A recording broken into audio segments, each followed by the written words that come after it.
আপনারা ইতিমধ্যে জেনেছেন যে সারা বাংলাদেশে 1 এপ্রিল থেকে আজকে 30 এপ্রিল পর্যন্ত ক্রমান্বয়ে বিদ্যমান তাপপ্রবাহ বিস্তার লাভ করে আজকে প্রায় সারা বাংলাদেশে তাপপ্রবাহ বিস্তার লাভ করেছে।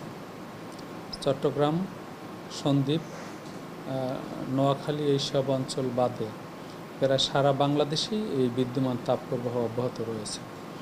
আজকে সর্বোচ্চ তাপমাত্রা রেকর্ড করা হয়েছে যশোরে 43.8 ডিগ্রি সেলসিয়াস। তবে এর পূর্বেও যশোরে এর চেয়ে বেশি তাপমাত্রা উঠেছিল 1964 সালে। যশোরের তাপমাত্রা ছিল 15 এপ্রিল 44.5 ডিগ্রি সেলসিয়াস। সুতরাং আজকের যে সর্বোচ্চ তাপমাত্রা, যেটা অতি তীব্র তাপপ্রবাহের আওতাধীন, তাও কিন্তু 1964 সালের ওই তাপমাত্রাকে অতিক্রম করতে পারেনি। আমাদের দেশের সর্বোচ্চ তাপমাত্রা উঠেছিল 1972 সালে রাজশাহীতে 18 মে 45.1 ডিগ্রি সেলসিয়াস। এবং দেশের পশ্চিমাঞ্চল জুড়েই তাপপ্রবাহের বিস্তার বেশি হতো। সারা বাংলাদেশে একক হিসেবে তাপপ্রবাহের যে এই বিস্তার, তা ইতিপূর্বে কখনো ঘটেনি।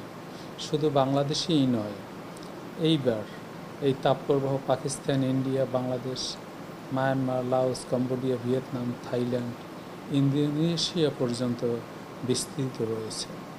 আমাদের বাংলাদেশের সব এই বিস্তীর্ণ এরিয়ার নিচের তাপমাত্রা আপনার অত্যন্ত উষ্ণ এবং ক্রমশ সে পশ্চিম দিক থেকে পূর্ব দিকে বিস্তার লাভ করেছে।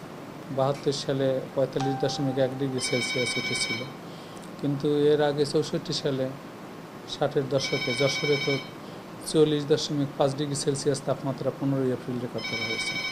সুতরাং এই যে আজকের যে তাপমাত্রা, সেটা যশোরের এটা অতি তীব্র তাপপ্রবাহের মধ্যে পড়ে, তবে অতীতের রেকর্ডকে এখন অতিক্রম করতে পারেনি।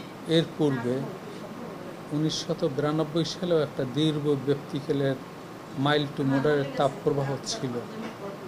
তবে এইবার এই তাপপ্রবাহের ব্যক্তিকাল 76 সালের মধ্যে সংখ্যার দিক থেকে এবং বিস্তীর্ণ এলাকায় ছড়িয়ে পড়ার বিবেচনায় 76 সালের মধ্যে এটাই সর্বব্যক্তিকাল বিশিষ্ট তাপপ্রবাহ 76 বছরের মধ্যে।